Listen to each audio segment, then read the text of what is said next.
Good evening and welcome back. आज हमारा 9th session है बेसिक कंप्यूटर स्किल्स कोर्स में।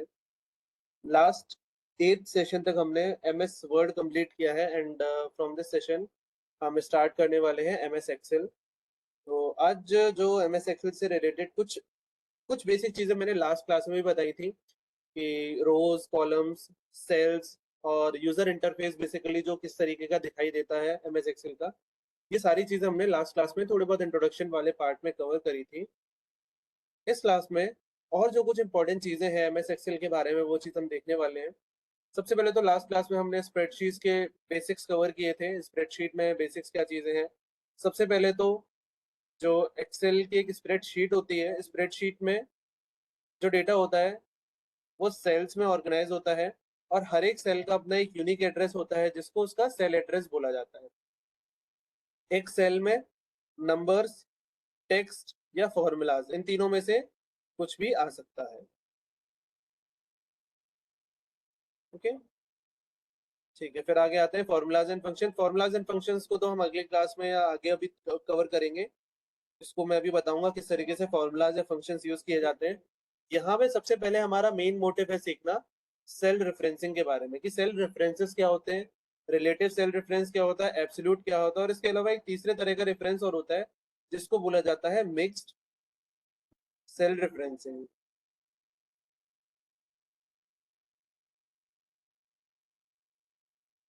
एक होता है हमारे पास रिलेटिव सेल रेफरेंसिंग, दूसरा होता है हमारे पास एब्सोल्यूट सेल रेफरेंसिंग, और तीसरे तरह की रेफरेंसिंग को कहा जाता है मिक्स्ड सेल रेफरेंसिंग। उस चीज को हम अभी आगे देखते हैं क्या होता है ये। फिर डेटा फॉर्मेटिंग के हमें कई सारे फीचर्स मिलते हैं, charts and graphs, data sorting and filtering. ये तो सारे जो फीचर्स है ना, पाइवट टेबल, डेटा वैलिडेशन और नेम्ड रेंजेस, ये तो सारे हमें ना एक एक करके सब चीजें डिस्कस करनी ही करनी है। तो हम डायरेक्टली चलते हैं और मैं एक्सेल का एक फाइल ओपन कर लेता हूँ, न्यू फाइल ओपन कर लेते हैं एक्सेल की। उसमें हम देख लेते हैं सारी चीजें। एक ब्लैंक वर्कबुक ओपन कर ले। ठीक है, तो देखो यहाँ पे ये वाला जो पार्ट है ना,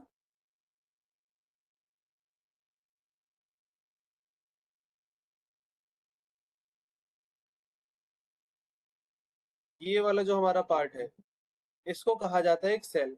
ये हमारे पास एक सेल है। ओके, मैंने क्यों नहीं यहाँ पे काम करा सही से। और वो सेल जिसके अंदर मैं कुछ भी टाइप कर सकूं, जैसे अभी मैं सेल नंबर F4 में कुछ टाइप कर रहा हूं तो यहाँ पे इंफॉर्मेशन फिल हो रही है। या फिर मैं थोड़ा आगे आ जाऊं, सेल नंबर K8 में मैं कुछ टाइप करूंगा, यहाँ पे ये इंफॉर्मेशन फिल होने लगेगी। तो वो सेल जिसमें मैं कोई इंफॉर्मेशन एक पर्टिकुलर टाइम पे फिल कर रहा हूँ, उस सेल को कहा जाता है एक्टिव सेल। तो एक्टिव सेल क्या है? एक्टिव सेल बेसिकली वो सेल होता है जहां पे मैं कोई भी इंफॉर्मेशन को फिल कर रहा हूँ उस टाइम पर, वो हमारा एक्टिव सेल होता है। और सेल एड्रेस जो है एक्टिव सेल का, वो हमें एड्रेस एड्रेस बॉक्स में या फिर नेम बॉक्स में दिखाई देता है। तो मैं कई अलग अलग तरह की इंफॉर्मेशन सेव कर सकता हूँ। बेसिकली इंफॉर्मेशन हमारे पास क्या होगी, दो तरह की होगी। या तो मेरे पास नंबर्स होंगे या मेरे पास कुछ लेटर्स का यूज करके मैंने कुछ वर्ड्स वगैरह लिखे होंगे। तो बाय डिफॉल्ट देखो, अगर मैं सेल की विड्थ को थोड़ा सा बढ़ाऊं, अगर मैं कुछ टेक्स्ट लिख रहा हूँ, ठीक है, मैं रिपीट कर देता हूँ उस वाले पोर्शन को। ये कई सारे जो आपको कई छोटे छोटे बॉक्सेस दिखाई दे रहे हैं, ये सारे के सारे छोटे छोटे बॉक्सेस सेल्स हैं। सारे के सारे जो बॉक्सेस हैं छोटे छोटे, ये सेल्स होते हैं। इनमें से मैं इस टाइम पर एक पर्टिकुलर मोमेंट पे मैं किस सेल में इंफॉर्मेशन को फिल कर रहा हूं, मैं जिस सेल में इंफॉर्मेशन को फिल कर रहा हूं उसको कहा जाता है एक्टिव सेल। तो एक्टिव सेल बेसिकली मेरा वो सेल है जिसमें मैं एक पर्टिकुलर टाइम पे इंफॉर्मेशन को फिल कर रहा हूँ। ठीक है, जैसे मेरा अभी ये सेल देखो, जो एक्टिव सेल होता है ना, उस एक्टिव सेल की जो बाउंड्रीज होती है, देखो डार्क ग्रीन कलर की यहाँ पे दिखाई दे रही है। थोड़ा सा अगर मैं इसको एक्सपेंड करूं, जूम कर लूं इसको थोड़ा सा, तो मान लो अभी मैंने क्या है, इस वाले सेल पे क्लिक किया। क्लिक करने पे ये D2 सेल हाईलाइट हो गया। इसका देखो रो नंबर भी हाईलाइट हो रहा है और कॉलम नंबर भी हाईलाइट हो रहा है। और जो सेल जो एक्टिव है अभी उसके चारों तरफ ग्रीन बाउंड्री आ रही है, तो ये हमारा एक्टिव सेल होता है। अब इसमें जो भी इंफॉर्मेशन मैं फिल करूंगा वो जो एक्टिव सेल होगा उसमें फिल होगी। अब इंफॉर्मेशन दो तरह की मैंने आपको बताई, या तो हम वर्ड्स यूज कर सकते हैं, कोई हम सेंटेंस है कुछ लिख रहे हैं, छोटा सा वर्ड लिख रहे हैं, किसी का नाम है, किसी का एड्रेस है, या तो वो हम फिल कर रहे हैं, या फिर हम कुछ नंबर्स फिल कर सकते हैं, जैसे किसी की एज फिल करेंगे, फोन नंबर फिल करेंगे, आधार कार्ड नंबर फिल करेंगे। तो मैं आपको यहाँ पे ये बताना चाहता हूँ कि ये जो अलग अलग तरह के डेटा टाइप्स होते हैं, इन डेटा टाइप्स के ना बाय डिफॉल्ट कुछ अलाइनमेंट होती है। अलाइनमेंट का मतलब वो इधर से लिखना चालू होगा, मतलब लेफ्ट वाले बॉर्डर से चिपका हुआ आएगा, या वो राइट वाले बॉर्डर की तरफ अटैच होकर के आएगा। तो जैसे अगर मैं यहाँ पे कुछ लिखता हूँ, मान लो मैंने लिखा नेम, तो नेम जैसे ही मैंने लिखा, आप देखो ये सेल के लेफ्ट बॉर्डर के साथ में अटैच होता हुआ आ रहा है। और अगर मान लो मैं कोई नंबर लिखता हूँ, मैंने लिखा कोई भी नंबर लिख दिया, तो ये क्या है, by default right hand side पे अटैच होके आ रहा है, राइट बॉर्डर से अटैच हो रहा है। तो जो भी अगर मैं टेक्स्ट लिखूंगा, वो टेक्स्ट जो होगा वो हमेशा लेफ्ट अलाइन होगा, और जो नंबर्स होंगे वो हमेशा राइट अलाइन होंगे। ये बेसिक चीज आपको समझनी है, ठीक है? ये चीज क्लियर है?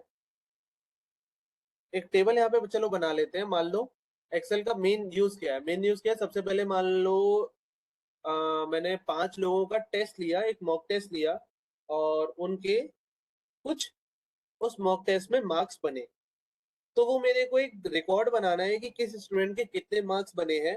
तो उस टाइप का मैं एक रिकॉर्ड क्रिएट कर लेता हूँ। सबसे पहले तो क्या होगा, सीरियल नंबर होगा। सबसे पहले सीरियल नंबर होगा, कितने स्टूडेंट्स हैं, फिर उस स्टूडेंट का नेम होगा, फिर मान लो वो सब्जेक्ट जिसमें मैंने उसका मॉक टेस्ट लिया है, और फाइनली उसके मार्क्स होने चाहिए। मान लो हम 2-3 स्टूडेंट्स का, 5 स्टूडेंट्स का रिकॉर्ड एंटर कर रहे हैं, ABC, PQR, कुछ भी नाम ले लेते हैं, LMN, XYZ और MNO, कुछ भी नाम ले लिया हमने, क्या दिक्कत है, कोई फर्क नहीं पड़ता। सब्जेक्ट क्या है, सब्जेक्ट उसका मान लो हमने जो मॉक टेस्ट लिया है, किस सब्जेक्ट का हमने, MS वर्ड का, अभी लास्ट यूनिट कंप्लीट हुई है MS वर्ड, तो उसका हमने क्या है, मॉक टेस्ट एक लिया सभी स्टूडेंट्स का कि किसकी क्या परफॉर्मेंस है। सभी स्टूडेंट्स का MS वर्ड ही हुआ है, तो मैं कॉपी पेस्ट कर देता हूँ वैल्यू को। फिर कहाँ पहुंच गए, तो मैंने कॉपी पेस्ट कर ली वैल्यू। क्या हुआ, जो स्टूडेंट 1 है ABC नाम का, उसके कुछ मार्क्स आए, मान लो 30 आ गए, किसी के 56 आए, किसी के 56 आए, किसी के 89 आए, किसी के मान लेते हैं हम 54 आए। तो ये 5 स्टूडेंट्स है, पांचों स्टूडेंट्स ने MS वर्ड का एक टेस्ट दिया, टेस्ट आने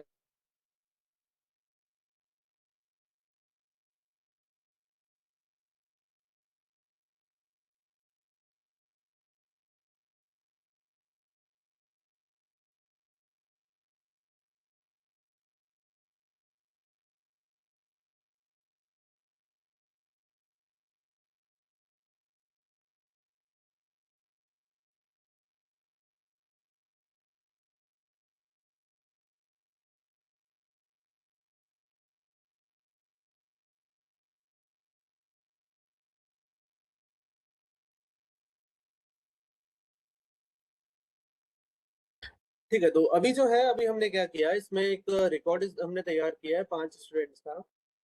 और how can be right S number, just एक सेकंड देखता हूँ किसी का कुछ मैसेज है।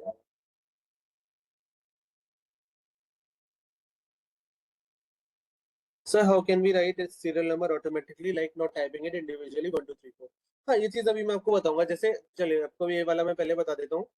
ये जो फीचर है जो आपने डाउट पूछा है, इसको कहा जाता है ऑटोफिल। ऑटोफिल का काम क्या होता है, मान लो अभी मेरे पास 5 रिकॉर्ड्स थे। नॉर्मली 5 रिकॉर्ड से मेरे पास, मैं 1 से लेके 5 तक काउंटिंग आराम से लिख सकता हूँ, कोई प्रॉब्लम नहीं है। लेकिन यही अगर मेरे पास अभी 1000 रिकॉर्ड्स होते ना, तो मेरे को ये लिखने में प्रॉब्लम होती। तो ऐसे सिनेरियो में क्या किया जाता है, मैं ये सारे डिलीट कर देता हूँ अभी। अरे मैंने सी से ही चालू कर दिया। चलो तो पहले पूरे को मैं A पर ले आता हूँ। ठीक है। इस सभी को मैं अभी कर दे रहा हूँ डिलीट। डिलीट कर दिया। अब मैंने सीरियल नंबर लिखा 1 और फिर उसके बाद मैंने लिख दिया 2। तो मेरे को ना एटलीस्ट जो सीक्वेंस मैं चलाना चाहता हूँ, मुझे उस सीक्वेंस के एटलीस्ट 2 से 3 नंबर पता होने चाहिए, ताकि मैं मेरे को ये क्लियर रहे कि किस स्पीड से या किस सीक्वेंस में मेरे को आगे जो सेल्स है उनको भरना है। तो मैंने ले लिया 1 और 2। 1 और 2 लिखने के बाद मैंने दोनों सेल्स को सिलेक्ट किया। दोनों सेल्स को सिलेक्ट करने के बाद में देखो, ये जो दोनों सेल्स पे बॉर्डर आ रहा है, बॉर्डर देखो नीचे छोटा सा और जूम कर देता हूँ मैं, एक नीचे छोटा सा स्क्वायर दिखाई दे रहा है। जैसे ही मैं इस स्क्वायर पे जाऊंगा मेरे कर्सर चेंज हो जाएगा। जैसे ही मैं देखो, अभी मेरा क्या है, प्लस दिखाई दे रहा है थोड़ा बड़ा बड़ा सा। जैसे ही मैं इस के ऊपर जाता हूँ, फॉर्मेटिंग नहीं चाहिए मेरे को। जैसे ही मैं इस स्क्वायर बॉक्स के ऊपर आया, कर्सर का शेप चेंज हो गया।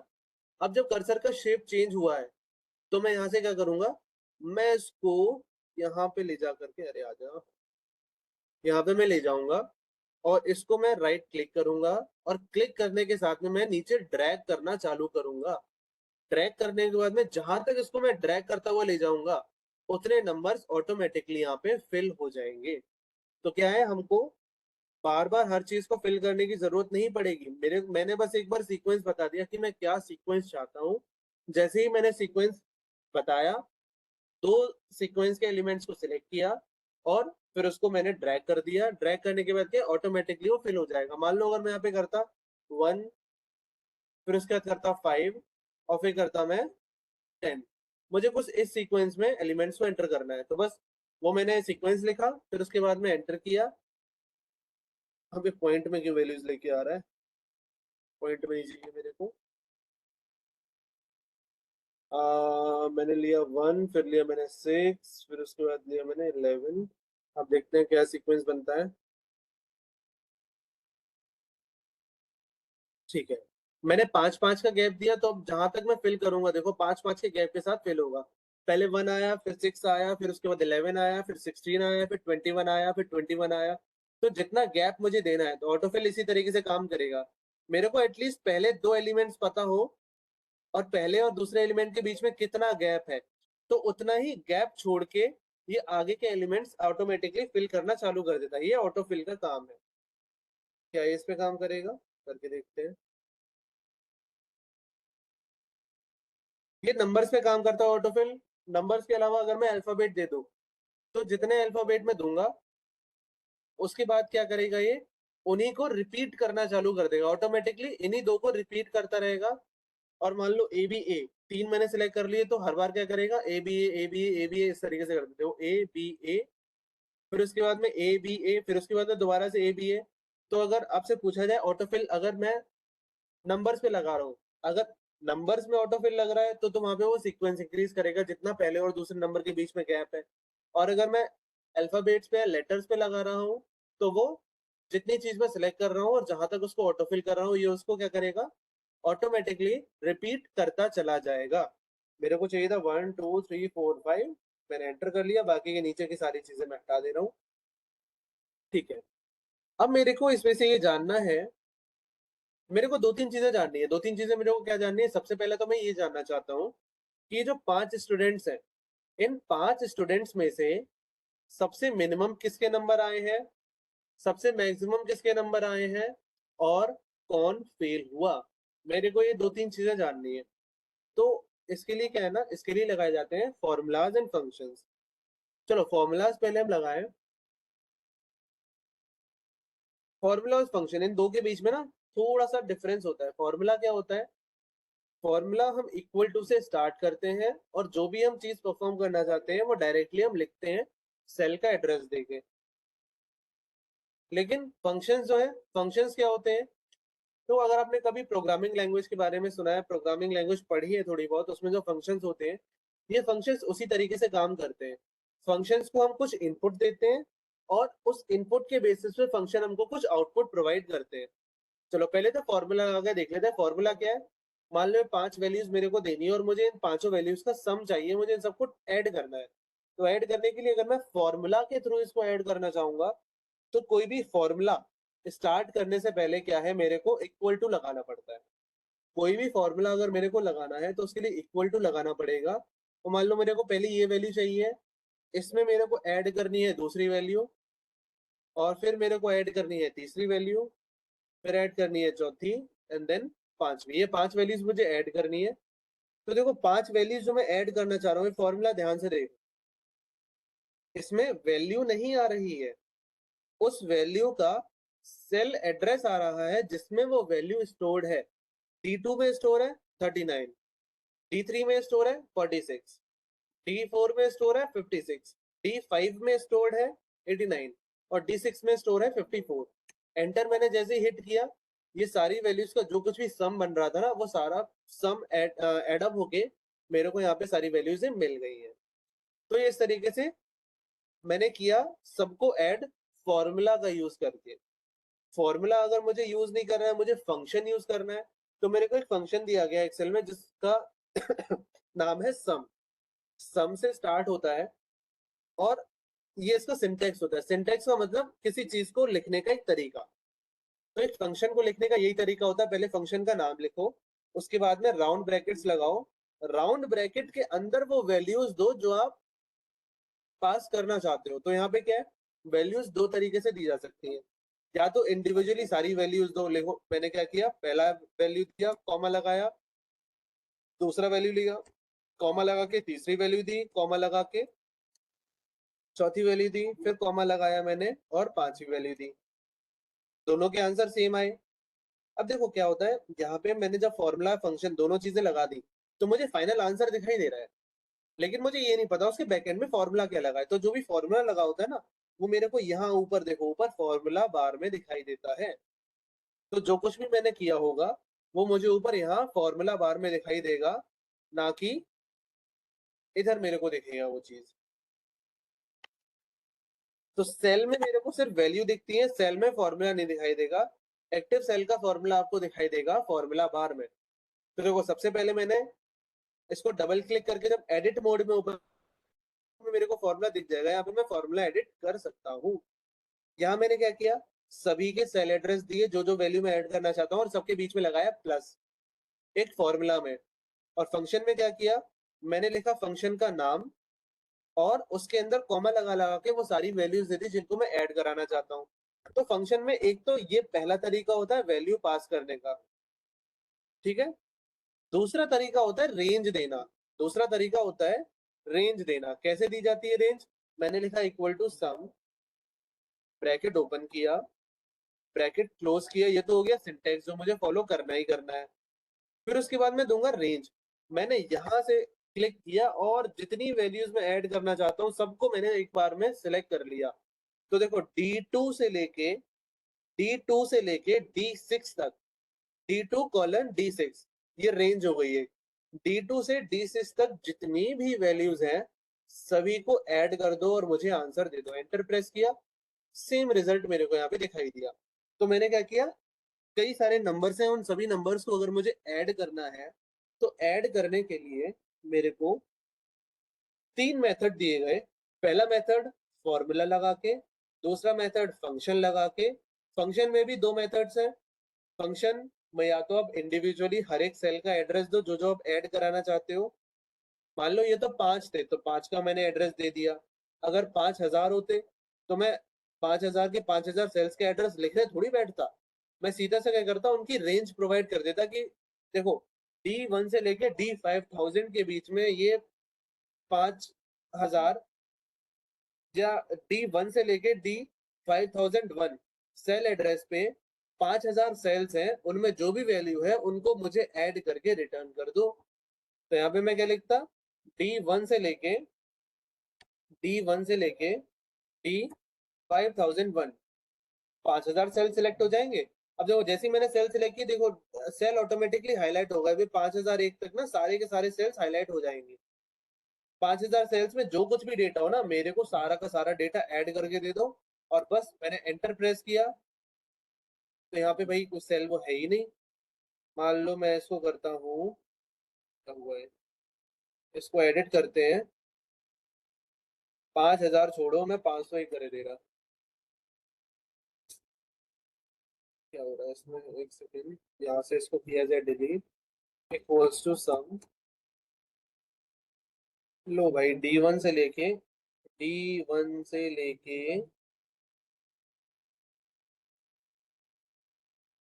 D500 तक जो भी वैल्यू है सबको ऐड कर दो। तो अब जो वैल्यू होगी वो ऐड हो जाएगी, जो नहीं होगी वो ऐड नहीं होगी। और जो फॉर्मूलाज होते हैं ना, फॉर्मूलाज और फंक्शंस दोनों क्या होते हैं, डायनेमिक होते हैं। डायनेमिक किस तरीके से, मान लो देखो, मैं कंट्रोल Z प्रेस करके जो मैंने पहले लगाया था, पहले लिखा था, वो मैं वापस करे दे रहा हूँ। अगर मैं इस रेंज में कोई भी वैल्यू अपडेट करूँ ना, मान लो मैंने 56 कर दिया 96 और एंटर प्रेस किया, यहाँ पे देखो वैल्यूज ऑटोमेटिकली अपडेट हो गई। तो फंक्शंस और फॉर्मूलाज क्या होते हैं, पूरी तरीके से डायनेमिक होते हैं। डायनेमिक का मतलब, अगर जो रेंज मैंने दी है, जिन नंबर्स को मैं ऐड करा रहा हूँ, मान लो 54 मैंने इसको किया 24, तो ऑटोमेटिकली यहाँ पे क्या होंगे, जो चेंजेस मैंने किए हैं वो सारे के सारे चेंजेस अपडेट हो जाएंगे, ऑटोमेटिकली अपडेट हो जाएंगे। तो ये फायदा मिलता है मेरे को फॉर्मूलाज और फंक्शंस यूज करने पे। फॉर्मूलाज और फंक्शंस में मैं जो भी सेल एड्रेस दे रहा हूँ, उस सेल एड्रेस पे अगर कोई वैल्यू चेंज हो रही है तो ऑटोमेटिकली चेंजेस मेरे को दिखाई दे जाएंगे। अगर मैं कोई भी चेंज करता हूँ तो ऑटोमेटिकली क्या होगा, उस फॉर्मूलाज और फंक्शंस में वैल्यूज अपडेट हो जाएंगी। अब हम बात करते हैं सेल रेफरेंसिंग की। थोड़ा सा सेल रेफरेंसिंग के बारे में आपको बता देता हूँ। देखो सेल रेफरेंसिंग में क्या होता है, हम बात करते हैं अगर सेल रेफरेंसिंग की।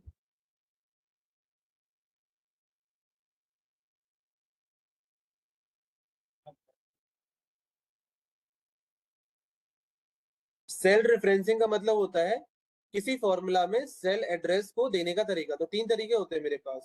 सबसे पहला तरीका मेरे पास होता है absolute cell referencing, absolute cell referencing, उधर कोई गैप नहीं है। दूसरा मेथड मेरे पास होता है रिलेटिव सेल रेफरेंसिंग, और तीसरा तरीका होता है mixed cell referencing. Cell referencing देखो सबसे पहले हम देखते हैं relative cell referencing. Relative cell referencing में क्या होता है, अगर मान लो मेरे को सेल नंबर A1 और A2, सेल नंबर A1 और A2 में जो भी वैल्यू है मेरे इन दोनों को ऐड करना है, और सिंपली मैंने इन दोनों का एड्रेस यहाँ पे लिख दिया, तो ये होगा मेरा relative cell referencing. Relative cell referencing कहाँ पे काम आता है, मान लो मैंने ये जो फॉर्मूला यहाँ पे लगाया है, अभी ये किस रो में लगा है, ये लगा है मेरा कॉलम नंबर ए में और रो नंबर 1 में। ये है कॉलम नंबर ए और रो नंबर 2। यहाँ पे क्या है, ये कॉलम तो सेम है, बस रोज चेंज हो रहे हैं। अगर मैं इस पूरे फॉर्मूला को क्या करूंगा, यहां से करूंगा कॉपी, और इसको जाके मैं अगर पेस्ट कर दूंगा बी कॉलम में, तो ये फॉर्मूला ऑटोमेटिकली अपडेट हो जाएगा, B1 प्लस B2 हो जाएगा। क्योंकि मैंने क्या किया, इन दोनों के एड्रेस को मैंने फिक्स नहीं किया। मैंने ये नहीं बोला कि हमेशा A1 और A2 ही ऐड हो। मैं इस फॉर्मूला को कॉपी करके जहां भी ले जाऊं, उस जगह के रिस्पेक्ट में, उस जगह के रिलेटिव में ये फॉर्मूला ऑटोमेटिकली खुद को अपडेट कर ले। चीज मैं आपको ये सीधे डायरेक्टली करके दिखा देता हूँ। एक्सेल की विंडो पे हम आते हैं, ये सारी की सारी वैल्यूज मैं यहाँ से कर देता हूँ डिलीट। मैंने लिया A1 में लिया मैंने 10 और A2 में लिया मैंने 20। मैंने यहाँ पे फॉर्मूला लगाया इक्वल टू सम 10, 20।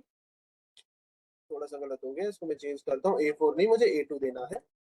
मैंने क्या किया, A1 में एक वैल्यू दी, A2 में एक वैल्यू दी, और A3 में इन दोनों को ऐड करा दिया। अब मैं देता हूँ B1 में एक वैल्यू, मैंने यहाँ पे दे दी 30 और यहाँ पे मैंने दे दिया 40। और अब मैं ये जो फॉर्मूला मैंने यहाँ पे लगाया इसको मैं करता हूँ कॉपी। लो मैंने इसको किया कॉपी, कट नहीं करना है, इसको यहाँ से मैं उठाता हूँ, कॉपी करता हूँ। मैंने इसको यहाँ से कॉपी किया और इधर जाके मैंने पेस्ट कर दिया। अब पेस्ट के भी कई सारे ऑप्शंस होते हैं, वो मैं आपको बताऊंगा क्या क्या होते हैं। तो देखो फॉर्मूला में यहाँ से कॉपी करके लाया था क्या, सम A1 कॉमा A2, जब मैंने उसको यहाँ पे पेस्ट किया वो क्या बन गया, सम B1 कॉमा B2। तो ये किस तरह का रेफरेंस है, इसको कहा जाता है रिलेटिव सेल रेफरेंसिंग। मैंने फॉर्मूला यहाँ से कॉपी किया और यहाँ पेस्ट किया, लेकिन यहाँ इसका रिलेशन कुछ और था और यहाँ पे इसका रिलेशन कुछ और बन गया। तो मैं फॉर्मूला को जब कॉपी पेस्ट कर रहा हूँ और मैं रेफरेंसिंग यूज कर रहा हूँ, रेफरेंसिंग का मतलब होता है मुझे कौन कौन से सेल्स को देखना है, किन किन सेल्स की वैल्यू को ऐड करना है। यहाँ जो फंक्शन है, इस फंक्शन में मैंने रेफरेंस किया है A1 और A2 को, लेकिन ये जो दूसरा फंक्शन यहाँ पे है, इस वाले फंक्शन में मैंने किया B1 और B2 को। यानी कि फॉर्मूला मैंने जहां से कॉपी किया और जिधर पेस्ट कर दिया, मान लो इस फंक्शन को मैंने यहाँ से उठाया और यहाँ पेस्ट कर दिया, तो अब देखो यहाँ क्या आएगा, C1 C2 आ गया। वही मैं इसको अगर उठा के आगे पेस्ट कर दूं, कॉपी किया और यहाँ पेस्ट कर दिया, तो अब देखो क्या हुआ, ये D1 और D2 हो गया। तो ये होता है relative cell referencing. Relative cell referencing का मतलब है कि फॉर्मूला में कॉपी करने के बाद मैं जहां भी पेस्ट कर रहा हूँ, उस जगह के रिस्पेक्ट में, उस जगह के रिलेशन में फॉर्मूला अपने इनपुट्स को ऑटोमेटिकली अपडेट कर लेता है। ये होता है रिलेटिव सेल रेफरेंसिंग। दूसरा फिर मेरे पास क्या आता है, दूसरा मेरे पास आता है absolute cell referencing. Absolute cell referencing का मतलब होता है मैं सेल्स का ये जो एड्रेस अभी मैंने फ्री छोड़ रखा है, इनको फ्री ना छोड़ के इनको मैं बाउंड कर दूंगा कि A1 A2 जो है वो A1 A2 ही बना रहे। मैं इसको चाहे कॉपी करके कहीं भी पेस्ट कर दूं, कोई फर्क नहीं पड़ता, वो हमेशा A1 और A2 ही रहना चाहिए, वो चेंज ना हो। तो मैं क्या करूंगा, दोनों सेल एड्रेसेस से पहले मैं क्या कर दूंगा, डॉलर वाला सिंबल लगा दूंगा। रो नंबर, कॉलम नंबर से पहले डॉलर का सिंबल लगा दिया और रो नंबर से भी पहले मैंने डॉलर सिंबल लगा दिया।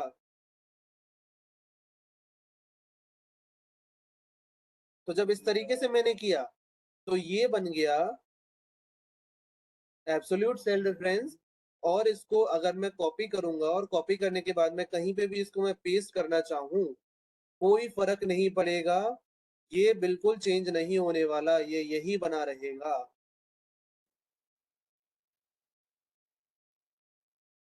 $A और $2 विल नॉट चेंज।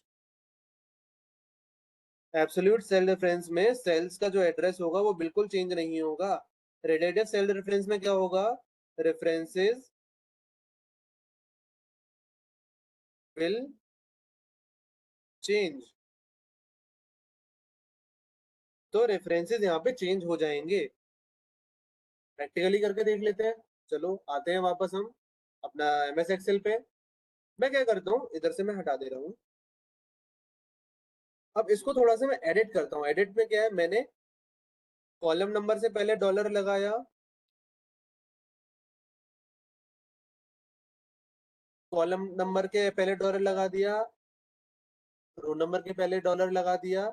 यहाँ पे भी मैं वही चीज करता हूँ और एंटर प्रेस कर दिया। अब इस फॉर्मूला को मैं ऐसे कॉपी करूँ और यहाँ पेस्ट करूँ, तो देखो क्या हुआ, मुझे फर्क नहीं पड़ रहा, मैं इसको दुनिया में कहीं ले जाके कॉपी कर दूं, कहीं भी उठा उठा के मैं इसे फेंकता रहूं, कोई फर्क नहीं पड़ेगा।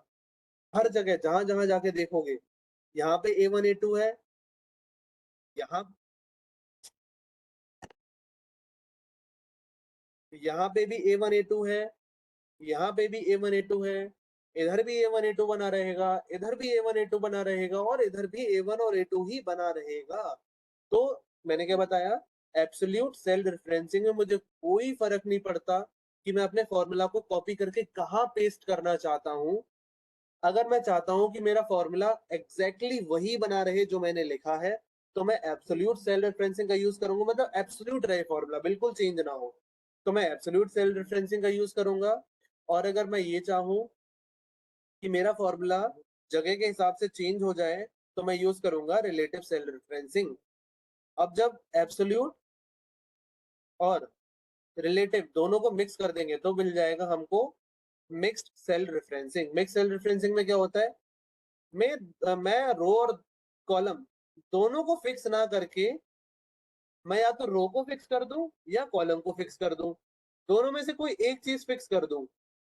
मतलब कुल मिला के ये मान लो, अगर रो नंबर या कॉलम नंबर दोनों में से किसी एक के पहले डॉलर का सिंबल आ रहा है, तो वो एब्सोल्यूट सेल तो वो होगा मिक्स सेल डिफरेंस। अगर दोनों से पहले डॉलर सिंबल आ रहा है तो वो होगा एब्सोल्यूट सेल डिफरेंस, और डॉलर का सिंबल कहीं पे भी नहीं आ रहा है तो वो होगा हमारे पास क्या क्या होगा वो? मतलब वो हमारा बनेगा रिलेटिव सेल रेफरेंस। तो मैं आपसे क्वेश्चन पूछता हूँ अब। क्वेश्चन नंबर 1 है, मैंने लिखा ए डॉलर 2। क्वेश्चन नंबर 2 मैंने लिखा ए 2। Question number 3 dollar A dollar 2। Question number 4 dollar A 2। मैंने 4 ऑप्शंस आपको दिए, मान लो आपके क्वेश्चन आया है, 4 ऑप्शंस दिए हैं और आपको मुझे बताना है। क्वेश्चन ये है, which of the following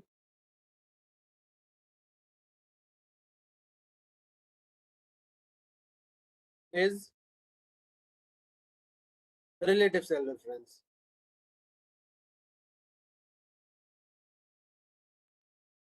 relative cell reference. इन चारों ऑप्शंस में से रिलेटिव सेल रेफरेंस कौन सा है? ऑप्शन 1, ऑप्शन 2, ऑप्शन 3, ऑप्शन 4 कौन सा है मुझे बताओ। अनामिका का आंसर आया है सेकंड वाला। और लोग आंसर दो। I want more answers.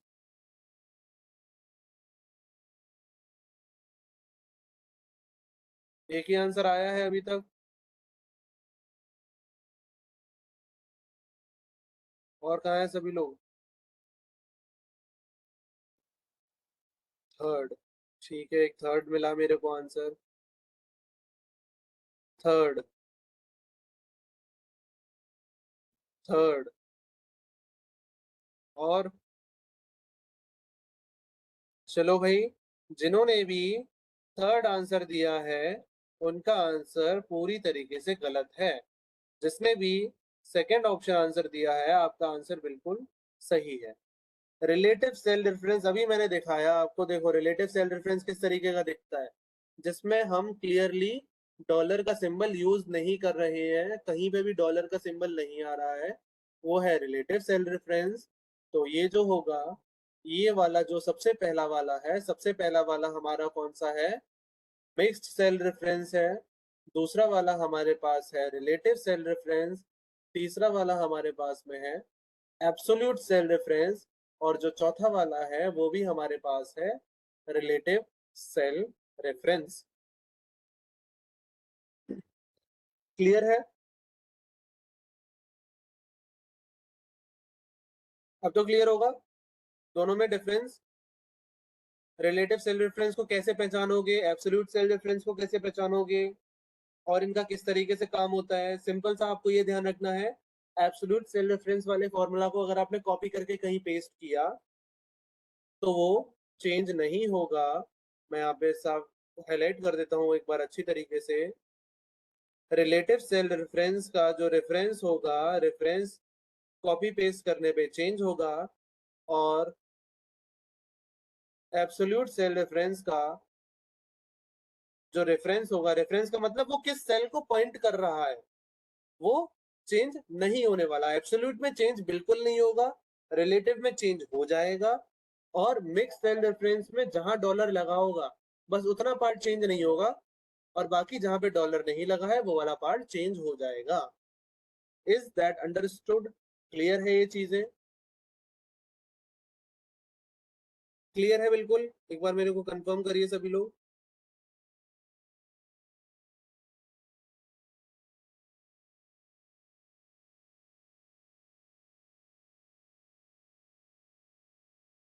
ठीक है, तो आज सेल रेफरेंसिंग हमारा भी खत्म हो गया है। ठीक है, सेल रेफरेंसिंग वाला टॉपिक पूरी तरीके से भी खत्म हो गया है। ओके, चलो आज की क्लास में ना इतना ही रखते हैं। सेल रेफरेंसिंग एक इम्पोर्टेंट और अच्छा टॉपिक है, और कल हम आगे बढ़ेंगे। और कई सारे इंपॉर्टेंट फॉर्मूलाज, फॉर्मूलाज तो नहीं, कई सारे इंपॉर्टेंट फंक्शंस जो यूज होते हैं एमएस एक्सेल में, वो सारे के सारे फंक्शंस कल हम डिस्कस करेंगे। तो आई होप आज की क्लास का जो कुछ भी था वो आपको समझ में आया होगा। कोई भी अगर प्रॉब्लम हो तो आप डाउट अपना पूछ सकते हो। स्पेशली जितनी क्लासेस हो चुकी हैं सारी क्लासेस एक बार दोबारा से देखो, जो डाउट हो वो पूछो, पर्टिकुलर किसी भी टॉपिक में डाउट होता है पूछ सकते हो, रिवीजन प्रॉपर करते रहो, ठीक है।